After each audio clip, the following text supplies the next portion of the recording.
trying to get the rest of my programming set up. Of course, it's always me and my back office. I'm always in some type of turmoil. They know what they're doing. I don't know what I'm doing all the time on these platforms. But except for the conversation, today we have a wonderful guest, but I want to talk about norm therapy and what we do at Socialization of Abuse podcast. Our whole objective here is just to familiarize you with our staff that's around the world. We have an African lady. She's going to talk about her African descent.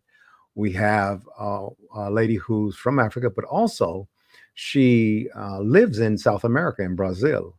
So she's one of our norm therapists trained by our organization. She's a wonderful person, a delight to speak with all the time. We're constantly measuring people based on their abilities and commonsensical approaches to other people. We think it's very important to highlight these people. We are in the throes of being funded at Norm Therapy Inc. and taking our global company to a whole nother level. When we do that, you're going to see a lot of television ads and radio spots and a lot of things for Norm Therapy. And some of our people who are in the back office who work with us over the years, who are norm therapists, who are treating patients around the world, some of these people will be highlighted from time to time, and we'll start taking in other kinds of guests from different fields dealing with abuse onto this show. I will continue to do this show no matter how busy we get. Maybe it'll probably make its way down to once or twice a week instead of 3 times a week like it is now, because I just am getting too busy, just to let you know.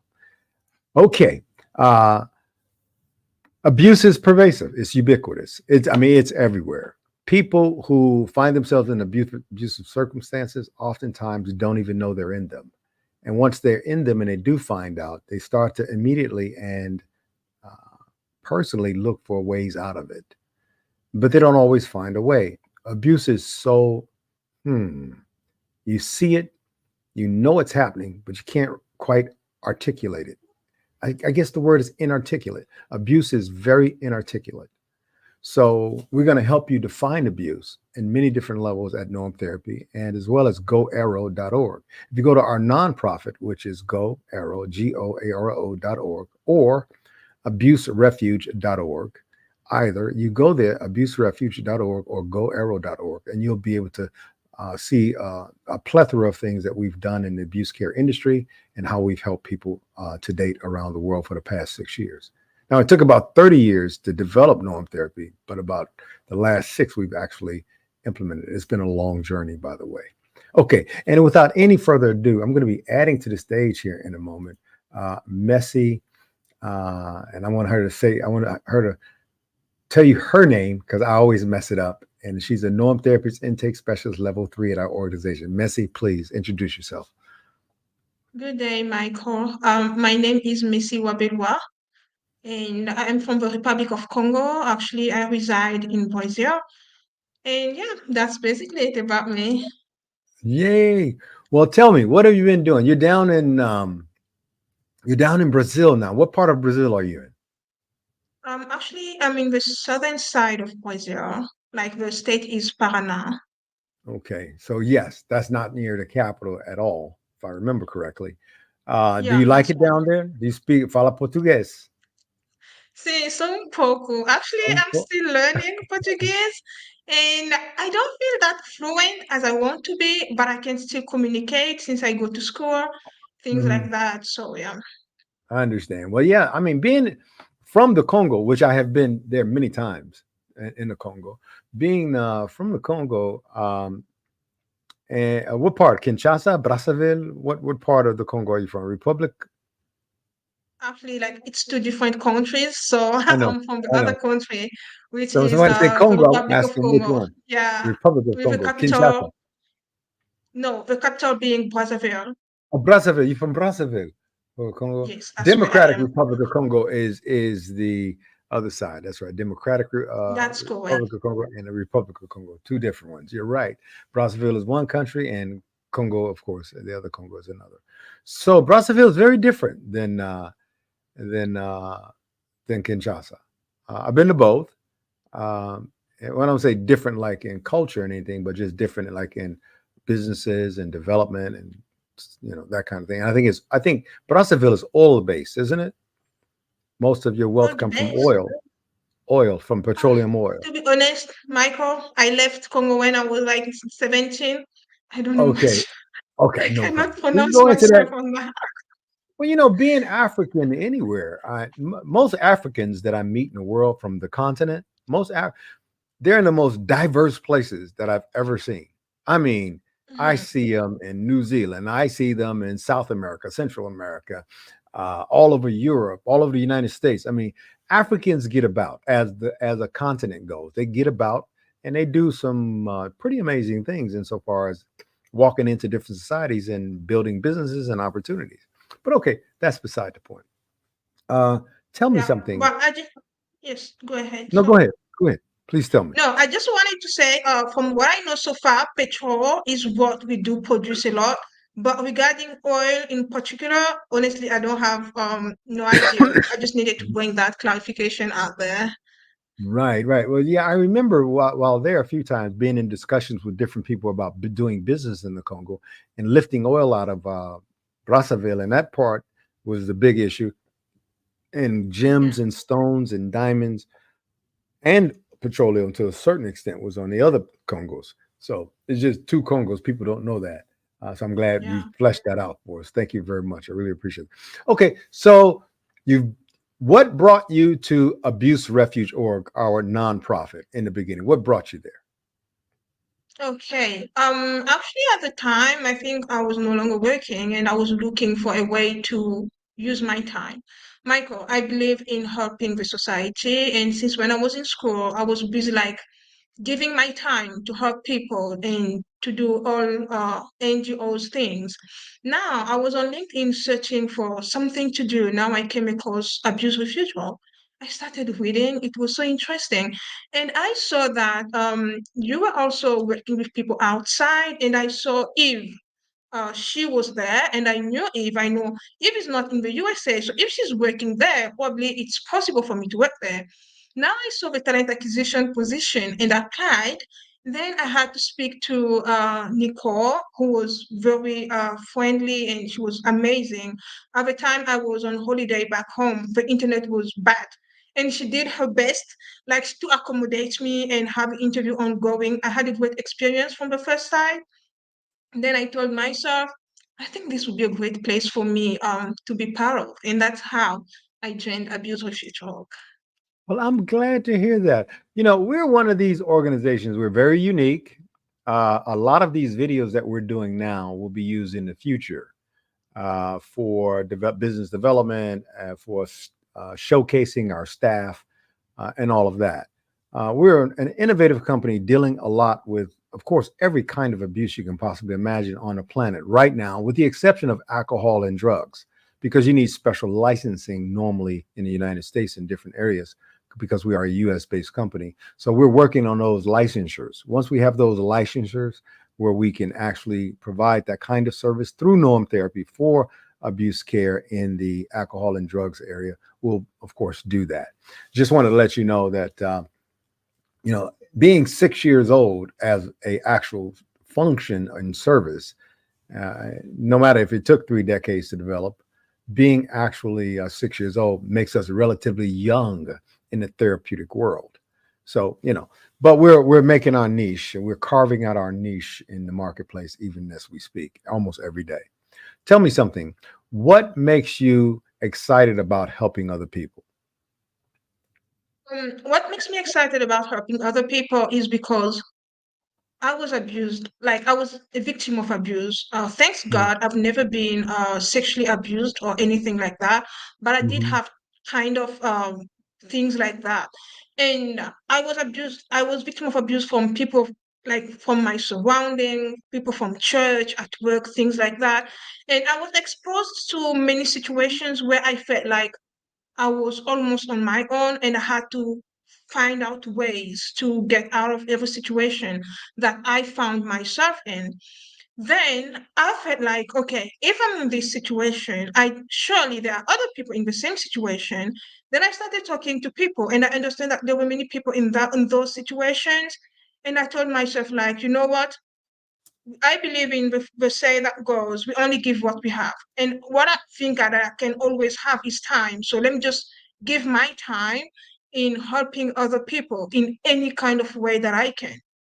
My mom Hmm. used to run an NGO back home, even though it didn't work out as she wanted. But I used to see her doing it since I was a child. I wasn't involved in the beginning, but I always felt like I need to help.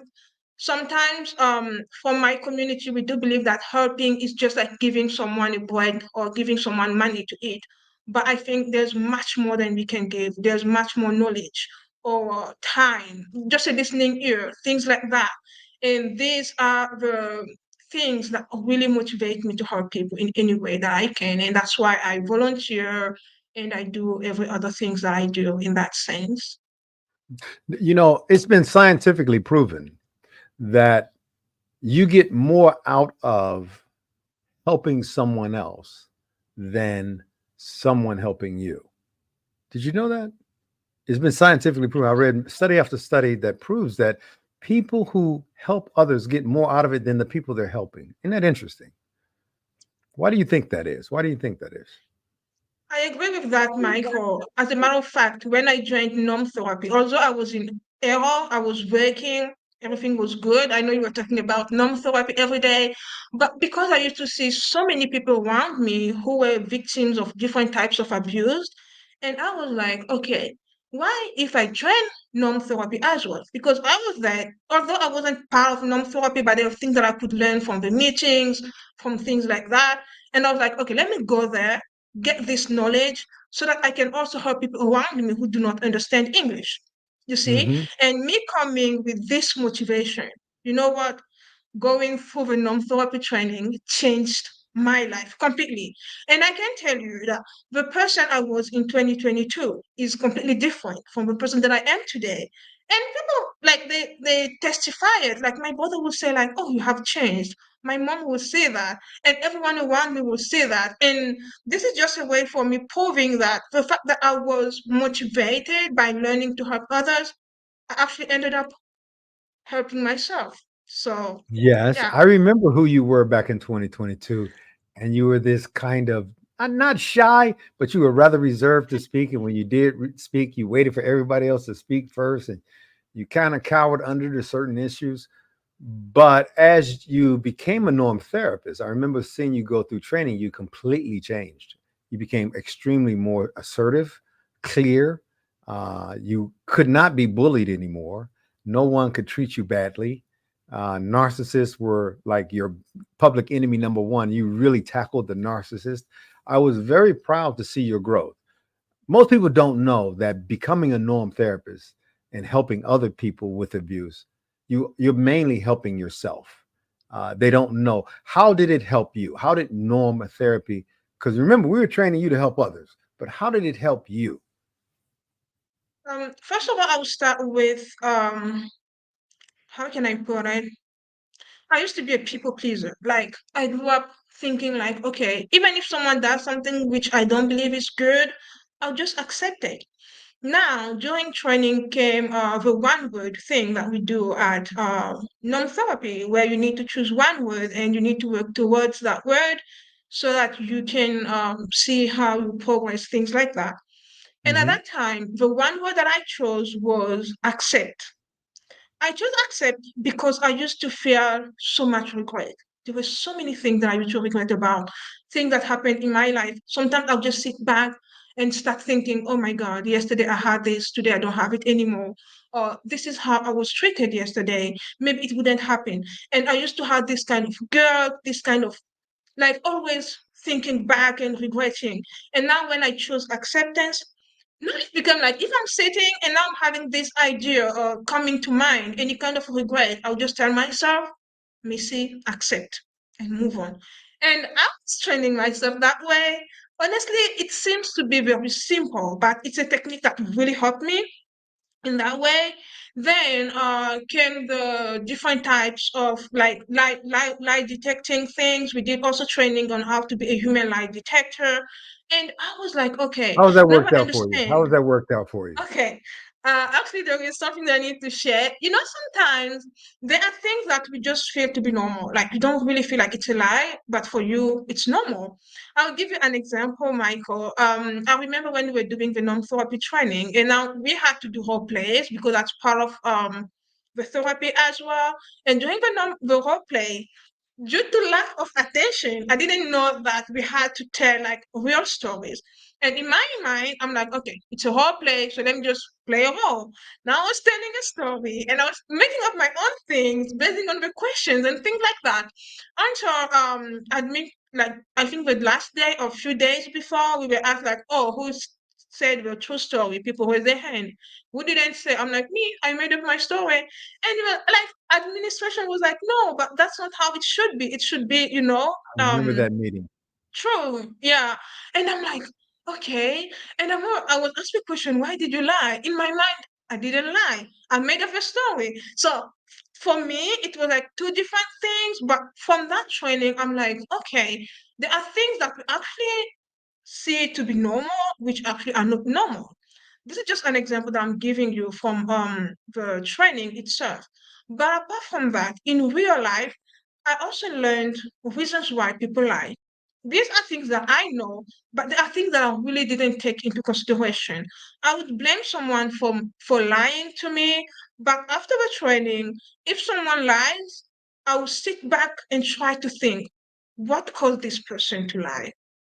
you know is it something that they did on purpose? Is it maybe a behavior? Because it's different. Someone can lie just to get out of a situation, but there are other people who intentionally lie, like they plan their lie from the beginning to end, and they have a plan to where they want to lead you into that lie. You understand? And they Hmm. are really focused or determined into putting you in a certain hole. So after the training, I started trying to pick and pinpoint such things. And it also helps me in my professional life. Like I do interviews every day, and we know job hunting is a hustle. People lie, they come up with stories. And sometimes I sit there and I listen to the person talking to me. Now the non-therapy casket comes to my head and I'm starting detecting like, okay, this is a lie. I have to look at your body expression, like your body language. Oh, this Yeah. is what I learned from non-therapy. And these are things, Michael, that really help me, not only on a personal level, but also on a professional level. And also with my interactions with other people that I interact with, I know like, okay, this So is you're not what I afraid to have call to out the do. lies. Not at all. Some that's the biggest problem with people. They look in your face and you know they're lying, but you don't say anything because you think it's normal whatever they're saying and doing. And they're believing in their mind that they're convincing you of that lie. Norm therapy Mhm. teaches to watch other cues, other tells, if you will, in order to, because what's the first thing a patient does? A victim of abuse. What's the first thing they do? They lie. They just lie because the girl with the black eye and the bloody nose and the broken rib. She'll walk up to you in your face and she'll say, "He beats me because he loves me." That's what she will say. When she says that, who she's lying to? Who is she lying to? She's lying to herself. Yourself. She's lying to Mhm. me. She's lying to everyone, creating that facade. But anyway, I'm enjoying it. I remember watching you go through the course at Norm Therapy. It was not an easy course. People sometimes come to us thinking it's going to be this, pass through course or something, but it's very difficult to get through the course. So how did you find it? Actually, I really enjoyed the course itself. And I remember at the time I took the late shift. It used to be from 9 to 11 my time. And sometimes I would be tired. I told my brother, this therapy is very important to me. Please, I need your help. And I remember there were days where we would have our 15 minutes break. Michael, I would sleep on my seat like that. And he would wake me up, like, hey, wake up. And Wake it up, was so interesting. Yeah, it was so interesting because I got support from not only my mom and my brother, but also from non-therapy. I know whenever I was not able to to understand things, I remember not Michael, how do we Kelly, call Nicole was there, Nicole, and there was another colleague, I'm just forgetting her name. She Kim. was there as well. Kim, No, no, no, not I want to say Kim. Kim also helped me, but I'm forgetting her name. She's Ellie. Indian. No, Well, we had you know, so many instructors and people, yeah, we so have so many people. I can't really come up with her name, and they were guiding me. I also had my mentor who was there to help me. So the training was so amazing, Michael. is it Apart Desney? from no, it wasn't No. Disney. To be honest, I can't call the name now. Okay, I it's really okay. cannot call the name. Yeah. So it was really interesting, Michael, not only the training itself, but also the environment.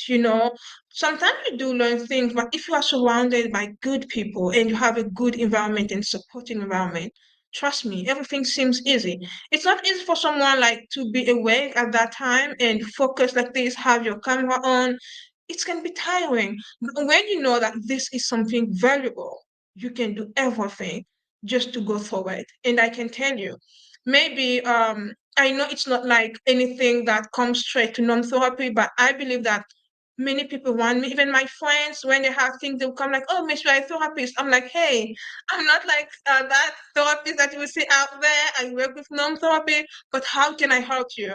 And these Mm, things, they do not only help me, but they also help my surrounding, in that I sense. understand. So this training was a life changing, and I would never regret sitting there at night taking part of this course because I know this is something which is priceless. And I can't even see the person that I was before, like 2 years from now. I can't compare with who I am today. So I would I'm say so I'm happy to forever hear that. grateful for the training. Yeah. I'm very happy to hear that. I think everything about human existence is about bettering yourself, about becoming stronger, becoming wiser, becoming more creative. And if you're not doing something to better yourself in life, especially in terms of abuse, some people spend their entire lives in abuse and they don't know what freedom from abuse actually feels like. They don't know. So they're constantly being their old selves, that abused victim. They're constantly in that victim mentality. And that victim mentality oftentimes causes them to revert back to old bad habits.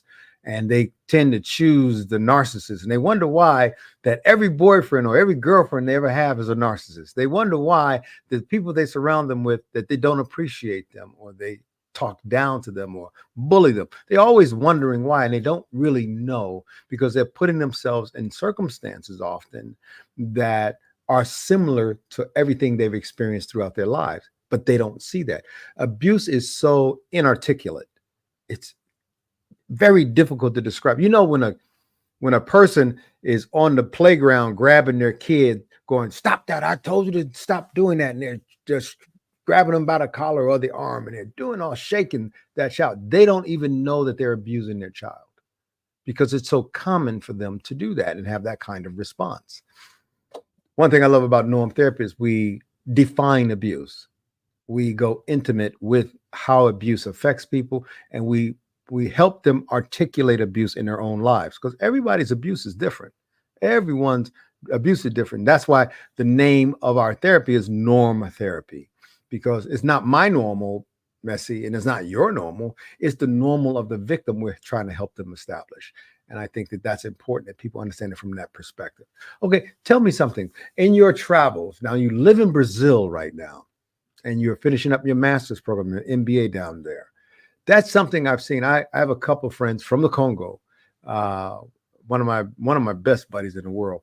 He lived in South America, and he also got a master's from, I think, Chile, and another master's from uh, somewhere else in Europe, and his undergrad was in the United States, all in business, of course.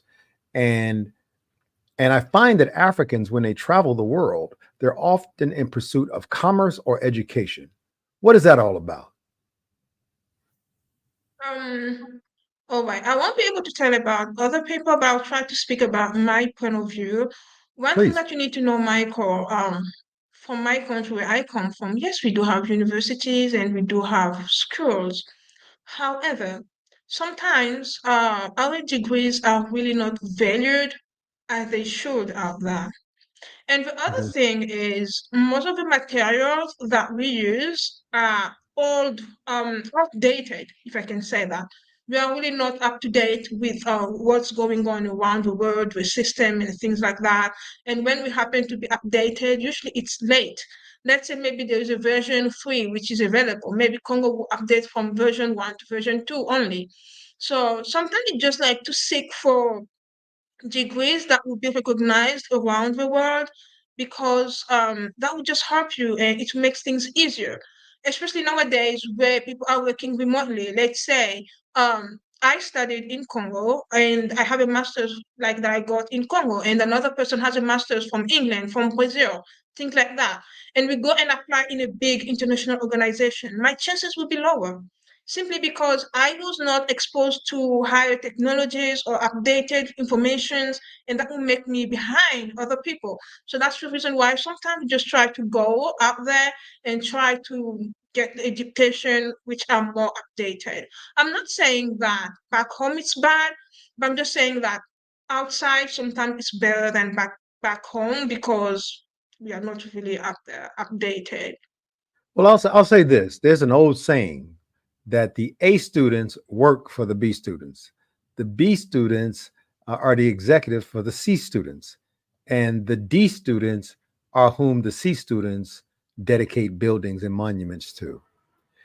Education used to be the barometer that people used for establishing who gets the hierarchical position in an organization and the better jobs and which education. Now, I know people who've gone to Oxford, and then I remember listening to Warren Buffett, who's one of the richest men in the world. He said, "You know, I went to the University of Nebraska, and I also went to one of these big, high Ivy League business schools." He says, "You know what? Being in both of them, I found there was zero difference in the curriculum. It was the same school, same instruction, and they could same professors, and they could compete with one another. It was so similar." He said that is not what made his riches. He said what he think that makes his riches is if he was in a more intimate place, talking to the instructors, talking to the professors, interacting with people on an intimate basis, gave him the kind of base of knowledge he needed in order to go out to become one of the richest men in the world. Because it was always approached from a commonsensical point of view. So you may be right from your perspective about the education and the value in different places, but it's becoming more and more apparent that people in the workplace are not so caring anymore about where you have your degree from. They only care that you have a degree so you can enter into the workforce. They want to know where you come from as a commonsensical person in that organization to fit with what they do. I think that that's where most of that lies. But anyway, that's a whole nother conversation. So tell me, in your interest in the world as you travel, um, now I know you're a younger person these days, but internationally speaking, how is your married life? Are you married? Uh, how's your No, married life? I'm not Oh, married. I'm not oh married, no. Michael. So the guys who watch this are gonna be okay. Let me meet Betsy. So okay, so look, so you're living in Brazil. You probably have a boyfriend or something like that. How does? Am I correct? If I'm not correct, let me know. Michael, I do not have a boyfriend now, but you can go ahead and ask your question. If I'm able to Okay. answer, I will Well, no, answer with pleasure. I was just wondering, now that you live outside of your country and you're out in the Mhm. world, what's your criteria for what are you looking for in men? Now that you've matured and you're working on your education and you have different insights as a norm therapist, what are some of your criteria? Has it changed from who you used to be, the kind of guys you would date, to the kind of guys you'll date now? Has it changed? Um, okay. Let me put it this way, Michael. Let me say the last person that I dated, I think the criteria wouldn't change to today. Reason being because actually I'm looking for someone who's mentally healed. I've been speaking to people, Michael, and I can tell you there are so many people out there who might need norm therapy, but they don't know it. I'm saying this because after norm therapy, excuse me for repeating this, but this is the fact and I need to speak it out there. So many things changed. My way of seeing life in general changed. I actually learned to accept myself and to forgive myself, to accept my wrongs, to praise my good doings or things like that. I know when I'm doing well, I'm doing well. When I'm not doing well, I ask for forgiveness, and I know like I'm mentally stable and I have a high self-awareness. However, some people that I talk to, they are not like that. And sometimes I just talk to someone. I'm not talking financially, but I'm talking mentally. I can just talk to someone like this, and I'm like, there's no way I can sit with this person. And I'm not dating anymore because if I sit there and start talking to a guy like just because I want to go out, well, these are basic things that I can still do for myself. But if mentally you are not reaching my level, I'm sorry, I'm not entertaining you. So, my perspective when it comes to dating or getting married, I want someone who is healed. If you are not healed, there's nothing that can happen. I have friends who are married or into relationships, and sometimes they tell me their things, and I'm like, why are you doing that? And I even sometimes tell people, oh, you have to break up. And my mom told me this is wrong. You cannot ask someone to break up. I'm like, she's a toxic person, you know. How would you sacrifice your well-being or things like that for the sake of love? I understand everything, but from my side, I'm really trying to think and rethink when it comes to getting into a relationship. And this is something that I'm not ready to negotiate about. I live with my mom and my brother. These people, they bring me so much support. They understand me. And for me, getting out of this environment to get into a relationship where I will have to be someone's mentor or being there like someone who doesn't have self-esteem and I need to give you courage or try to pursue you every time you are a good person, you are this every day. No, this is a work and you need to work yourself out. So yeah, basically this is what I would say, like mentally aware and someone stable mentally. This is like one of the minimum things that I expect my future husband to have. So yeah. Understood. Very well put. I want to switch gears and go back to some topics that are interesting to you. Talk to me about school bullying. Why is that one of your areas of interest? Because I've been bullied in school. Ah, you were Let me share bullied. this. Yeah, Sure. I went to grade one. I didn't go to how do we call Kinder. it? To preschool. I went to grade one. I was 4 years of age. I was small for my age, for my physical appearance and my height. And when I started school, I was very brilliant, and people were bullying me just because I was small. Primary school, I tried to fight with that, and then as I moved along, there was this guy in my school. He was taller than I was. Like he was older in all aspects, age, height, everything. And this guy used to bully me every day. I was bullied by my colleagues, like my classmates. I was bullied by my teacher. I remember one of the teacher, he used to like every Monday he would do cleaning, I don't know, like cleanliness thing. He wanted people to be clean when you come to school, have your hair well done, brush your teeth, things like that. But because I took so many antibiotics in my childhood and my teeth were yellow, he would beat me for that. So if he see that your teeth are dirty, he will slap you like on your mouth. If your nails are not cut, he will beat you on the nails. And I would tell this person like, I brush my teeth every day. This color has nothing to do with me not brushing my teeth, but he still beat me for that. Apart from him, there was this boy, and it was so much. Then I spoke to my father. Thanks God, he had to come up and he stood up for me and that child, like the guy who was bullying me, stopped bullying me. And the other, my teacher who used to beat me, he stopped beating me. But what was sad in all that is that many people found it normal, you know. The only thing that people try to be a bit concerned about is sexual abuse, but it's not always sexual abuse. Sometimes it's physical, sometimes it's verbal. And these are things people really neglect. And these things, they are really dear to me. And every time I see something like that, I have to speak about it. Well, I want you to clarify something. Because I remember when I was a kid, The teachers beat you in school as well in the United States. It was corporal punishment was a part of every school's curriculum. You go to class, they hit you with a ruler, or they'll slap you, or beat you on your butt, spank you on the butt. I mean, it was normal back then. A lot of people don't understand that. To go to school and have your teacher on top of you, and they whatever they felt like doing, they could just beat you that day. So you said something about yellow teeth, that the water made your teeth yellow or something, you said? Oh, No, the antibiotic, the yeah, medicine.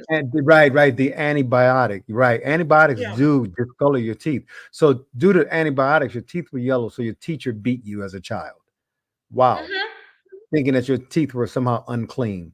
That's Yeah. pretty bad. So that experience of being and bullied in school, not only by your teachers, but also by your classmates, and not only because your physical appearance, because you were small and you had from yellow teeth from antibiotics, but also that you were smart. You were in first grade at 4 years old. That's quite a leap, especially at an early age. So 4 years old, you must have been intimidated by a lot of people in your class. Yeah. And the thing is, like in every classes where I found myself, I used to be either the youngest or among the youngest. And the ones who are older than me, they would just find a way to bully. Or I remember I was in a class where, like, we were actually divided. That's how it usually works in Congo. So they would take the top five of the class, they would put you one side, then like they kind of divide the most intelligent and the less intelligent. And you see the ones which are the less intelligent people, although I do not like that way of doing things, but the ones who are the less intelligent people, they'll be beating you. And I remember in one class they said, if they call your name, you are top five, you go like in front because they'll call your name like, oh, the first of the class, Messi, come in front, things like that. You are happy, you need to smile. They'll be like, no, you shouldn't smile. Like there were so many things, like horrible things like that that happened throughout my journey when I was in school, even when I was in high school, there was a group of girls who just teamed up. I didn't know them from nowhere. That was a new school that I went into. They just disliked me. They would see me, okay, those ones didn't touch me, like no physical bullying, but verbal bullying, they would insult me, like things like that. And I was so exposed to this to the point where I'm like, okay, I know I'm not alone. I know many people out there are victims of this. Sometimes I speak to people around me, they have been victims of this. So that's why I It's a try to global speak phenomena. about. It's a global phenomena. Young girls especially go through this all the time. I think the abuse in school, young boys get their money taken from them, but the girls are verbal abuse and physical abuse often. It's really something. So how did you survive that kind of abuse? Why? Like from primary school up to like in Congo we say it college before secondary school. That boy, actually, my father went to his house because I told my father, this is too much. He's beating me, things like that. And then we went to his house. When we got there, it happened that his dad and my dad were colleagues. They worked in the same area in the past. And my dad said, but why did you do that? She's your sister. And I told my dad, he's not my brother. I don't know him. He beat me every day. And my dad told his father, please speak to your son because if he does it again, then I like it won't work out. And my dad told me if he beats you again, come and talk to me. His dad blamed him in front of me and my dad.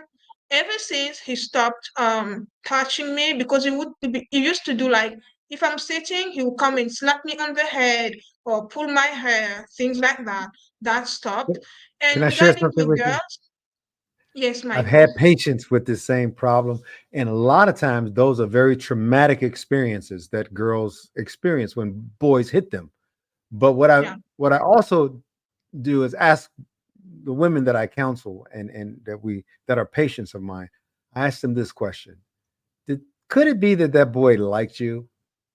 Because oftentimes little boys, they don't know how to communicate with little girls. So they'll hit them on the arm or push them or talk bad to them because they don't know how to make that connect. Oftentimes, it has been seen that little boys like little girls when they try to bully them because they don't know how to operate that kind of relationship as having a little girlfriend or having a friend. But that's not always the case, but sometimes it is the case. So let me go back to another question. I want to switch to something else here. What about in the workplace? How much abuse are you witnessing in the workplace these days? Um, okay, out a lot, Michael. Not only directly from my side. I'll speak in general. For example, many people are abused. I speak to my friends who work, especially in my country, and this is a lot. Sometimes you see someone working, not only they pay people little money, but also the way people are treated in the workplace is horrible. And I sometimes listen to people's stories. Being a HR personnel, I'm shocked. Like, how do you get to that level? Imagine like a supervisor speaking badly to someone or insulting in the workplace, belittling people. These are things that are ongoing. People being threatened, like, oh, many people are looking for jobs. If you want, I can fire you today. These are things that can be emotionally abusing, because imagine someone has a family to feed and now you come to work and your supervisor keeps threatening you in that way. This is bad, and this affects people because someone who has a bad day at work and they come home, he can be violent to his wife, he can be violent to his child, but we don't know where the roots of this is coming from. It's coming from work. Leaving that topic in general, I'll speak about myself. Okay, I remember I have supervised a team of people, and at the time I think I turned 24, I had to supervise a team of people who were maybe older than me and things like that. And these people, yes, as a supervisor, they wouldn't maybe speak up to me in it like directly, but you would see the behavior. You just feel like, okay, this is not good. And something that really hurt me, there was a time where I lost my stepdad. In my culture, we call dad. That was my second dad. And it was a Mhm. very difficult moment for me. I was grieving, but at the time, I decided to go back to work because I couldn't stay at home. I would feel so bad and anxious. I'm like, okay, let me go to work. This will help me. And you see people's way of behaving, because I'm not good. I'm coming here, I'm sitting and trying to work because I want to not to sit there and stress. And now comes someone who would say, if you feel like you are too sad about losing your dad, why did you come here? Who forced you? And things like this. I'm like, Wow. who says this? And in a certain way, Lack of empathy, it's lack of empathy. Yes. and this is just because people, they don't feel good in themselves. And I feel like in the workplace, sometimes people, they are not able to differentiate the person that I am or the person that anyone is from the job title. For example, let's say in the HR, someone is doing something bad, and as a HR personnel, I have to issue a warning to you. You know, this is my job. This is not Missy coming to you and issue a warning, but I'm doing my job. And every time I remember issuing a warning to someone, I'll have a conversation with you and talk to you. And I'll tell the person, like, I'm not the one issuing the warning. You are the one making me issue the warning. And I always tell people, this is time consuming. Me drafting this paper, sitting there with you and try to remind you things that you should already know because you signed the contract, you know the policies, but you still take me into this procedure. It's time consuming. I don't get any pleasure from doing this, but you are doing it, like you are putting me in a position Forcing where you I to do have it. to do this. And it's emotionally it affects emotionally because I don't want to do it, but I have to do it because it's my job, and people do not put that difference out there, and they just try to badmouth about you or insult and things like that. These are the type of things that go on in the workplace. We do undermine them, but they affect people a lot. Sometimes you have Well, the impression that it's maybe, systemic. It's systemic. sorry, It's systemic. It's because of the company itself that it operates that yeah, way, and the company needs to be retrained. Once the company hierarchy is retrained, then it'll, filter down into the employee base through training, through group discussions, through new protocols and standards being. We have a program for that for norm therapy. It's called the corporate liaison, where we Okay. teach, we send norm therapists into corporations around the world, and we teach their management as well as some of their key people in their organization how to operate as a cohesive team with respect and to eliminate abuse in the workplace. Abuse mitigation is what it's called. So we'll talk more about Yeah. that, of course, another time. But I want to ask you some questions about overstepping authority, because I think we're on the same key. I think one of your other key issues you wanted to discuss was overstepping authority. Why is that important to you? This is important to me, Michael, especially from where I come from. I will tell you one thing. Usually in Congo, you would say someone, let's say, Michael, you are the owner of the company, right? And you hire me to work for you. But you would take maybe your child to come and work with us in the company. It might happen that I am the supervisor to your child, but your child wouldn't want to submit or wouldn't want to follow instructions simply because this is my father's organization. This Hmm. person will mess up in the organization and would not follow instructions, mess everything up. And at the end of the day, you will come and blame me because I am the one who is supposed to guide things or get things done. And these things are overlooked so many times It's in called our nepotism, community. by the way. Nepotism. Uh, Yes, thank when you for that word. yes, So but this good, is but basically what happens. there's some lag going on here, and I apologize. Go ahead, complain. Continue explaining. All right, thank you. So I was actually saying these are things that happen a lot. Many organizations in Africa, they do not move forward or they do not succeed to the level where they would have simply because of these kind of things happening. People overstep authorities so many times. People undermine others so many times. Sometimes you see someone saying like in an organization, like, oh, I don't want to obey you simply because of this or because of you are this kind of person, or you are from this tribe, you are from this race. Because of this, I don't care whether you are a supervisor. I am doing what I want to do. And these things, many people suffer from such behaviors in the workplace. And sometimes I just speak to people. I kind of tell them, like, you need to respect people because of their position, not because of who they are, what they have, or what they do not have, you know? And that's why I just try to speak to people whenever I have an opportunity to speak to someone about this. I speak about this. Please make a difference between the person and the person's role. And everywhere I go out and work, regardless if my supervisor is younger or older than I always make sure that I respect that person and I work according to what they say because of their position. So this is another topic that that is dear to me, and I also wanted to speak about it and bring awareness out there. I think so. I mean, people always that's called transitory power. Transitory power is when you have a job title and that power goes with the job title. And some people don't know how to handle their authority and they treat people poorly just because they're in charge of them. And I think that any promotion in the world that's given to anyone should always be reflective of good training and the norms and standards and policies of that company. But that isn't always the case. People sometimes they're promoted to manager or supervisor. Next thing you know, they think they need to be mean or nasty to the people below them. So you've experienced that yourself, I'm sure. Now, being in leadership when you go to places, what do you do to make sure that people are not treated poorly under you? What kind of measures do you take? Okay. Initially, what I do, I always have a conversation with people. I believe communication is key to everything. And I also make sure that the person is aware of the company's policy or whatever policy is going around us.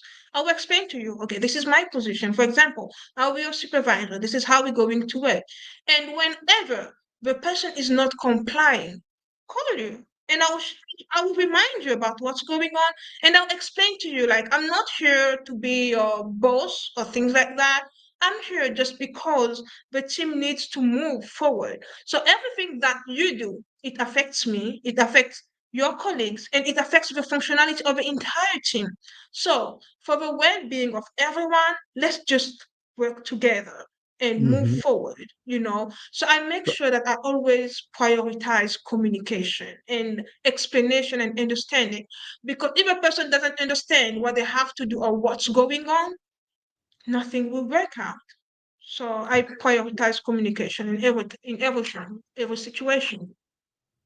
So you give yourself an opportunity to make sure that people can actually be heard in the environment in which you're operating and leading. I think that's the biggest problem with leadership in the workplace. And I think number one causes of abuse in the workplace is people don't listen to each other. Of course you should listen to your boss. Of course you should. But your boss should also listen to you. And I think that this is the problem in most corporations when they have a breakdown in communications because normally management is not listening to the employee base. Now, sometimes managers think that they're better than everyone. And that elitist mentality. I think that's another cause for problem within the corporation. But we'll talk more about that in our upcoming segments. I'm sure I'm going to have you back. Uh, but is there any questions you have for me right now since we're closing out another 8 or 9 minutes? Tell me. What Oh, questions do you have sure. for me? Michael, the question that I have for you is, I know norm therapy has been out there and have been helping so many people, but is there any provision in terms of helping other people where they are not English speakers? Reason why I'm asking is because when I was doing my research, I didn't see any report about abusers, especially from French-speaking countries in Africa. People barely report, and this is something that I do see very important for the society. And I know mostly ERO operates in English, but do you have any provision for doing any section, whether in French or in Portuguese, to help other people out there who seek for assistance? Absolutely. That's an excellent question. As a matter of fact, we're being funded a tremendous amount of money here shortly in the norm therapy side, which is a for profit side of what we do.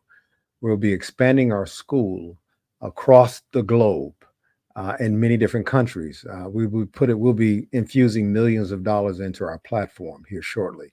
Once we do that, we'll be offering norm therapy training at in French, Spanish, English, German, and Russian, and I think Arabic also. Those are the first languages that we will be addressing norm therapy, training people in norm therapy. We want people to have a dual language capability between English and their cultural language or their native language. We'd like for at least English to be your second language in the beginning, but in the future, what we've also done is we've decided that we're going to license different countries a version of norm therapy. So a group of investors, let's say in the Congo, get together, then that group of investors will, of course, build out the norm therapy platform. We'll do all that for them at headquarters, but they'll have the norm therapy platform in Lingala, as well as in French, as well as in English for the Congo. Or I'm thinking now, what do they speak in Brazzaville? Is it Lingala as well? We speak Lingala as well, and we do speak Congo as well. Congolese, right? So with all those different languages on that platform specific to the Congos, for instance, and then the jobs as well as the training will be the same as U.S. wages worldwide.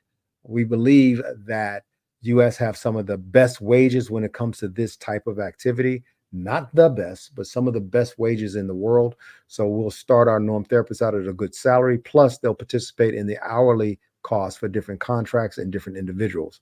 So, yes, there are plans in the very near future, within the next year, that the norm therapy training as well as the platforms will be in at least 6 different languages worldwide and not autonomous of one another, but they'll all be based on the headquartered norm therapy policy, curriculum, the terminology, the jargon, the vernacular. All of that will be within the same family of interests based on the geographic location and the country.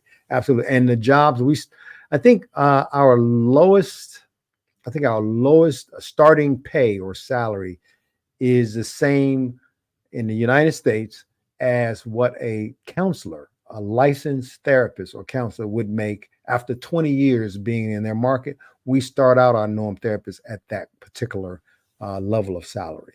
It's pretty interesting. We're going to be posting that as we've completed funding. And we'll be ramping up our norm therapy school. Instead of having 100 people in norm therapy school, we'll have thousands of people around the world in the class, and multiplicity of classes overlapping happening throughout the entire curriculum. As well, we're moving to a university platform. We're part of the monies that we're procuring for quite a bit of money. We're buying our own online university that's already accredited with most universities and systems around the world, and we're adding norm therapy to the curriculum. And that's something that we'll be doing in order so people can go to the undergrad course and get a degree in norm therapy. And then, of course, later, of course, a master's program in norm therapy. That's what we're doing to kind of flesh out and build out those businesses and those segments of our society and those countries so they can not only accommodate the language, but stay up to date based on what we're doing at Norm Therapy Inc., the headquarters company, and of course, in the language that the people speak.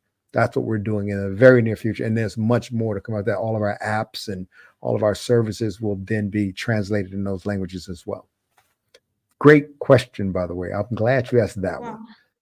that's amazing. I'm glad you had this in provision, though. Absolutely. Listen, we would be remiss if we did. It would be something that would be egregious. Everywhere abuse exists. So why wouldn't we have it in the language from around the world? Russian, Spanish, English, French, German.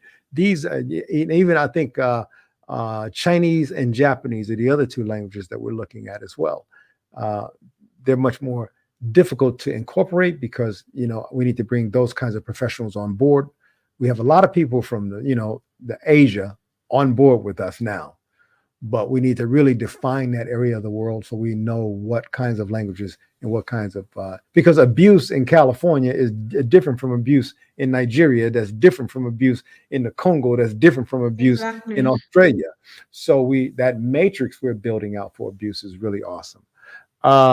Can you give some advice to our audience right now? Can you give some advice? And remember, these videos will be looked at millions of times as we start pumping millions of dollars into advertising here soon.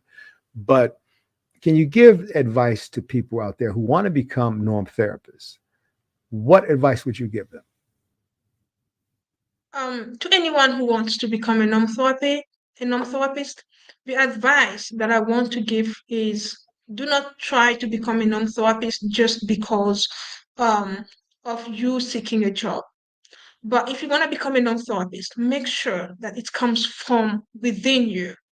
You have to make sure that this is something that you really feel like helping people, because non-stop is not like a window, like a standard job where you will come and here are your KPIs, you check you tick all the boxes and that's it. But it's something that wants one to have like a certain level of empathy, a certain level of human consideration, things like that. And you need to Maturity. have a great sense of teamwork as well. So this is a job which is very interesting, but also it can get emotional because you'll be listening to stories that will break you. You're listening to stories that will make you angry, but you still need to have a balance between you as a person and you as a non-therapist. Once you know that you are able to balance that and you have this heart that helps you to understand and show empathy and sympathy towards people's stories and reminding yourself that you do not have to judge them, then you're good to go. So these are, I don't know what the job title will really look like when Michael has it out there, but these are the small requirements that I would say that one needs to have when trying to become a non-therapist. It's a great environment. Yes, you will learn about yourself, you will get to know yourself better, but you need empathy and sympathy within one to become a great non-therapist. Well, let me just close this out by saying if you've enjoyed and got something out of today's live podcast, share this live session with a friend who could benefit from this message. Also, please go to GoArrow, GOARO.org, and to, of course, normtherapy.com and explore our opportunities and seek help for yourself or someone needing our services.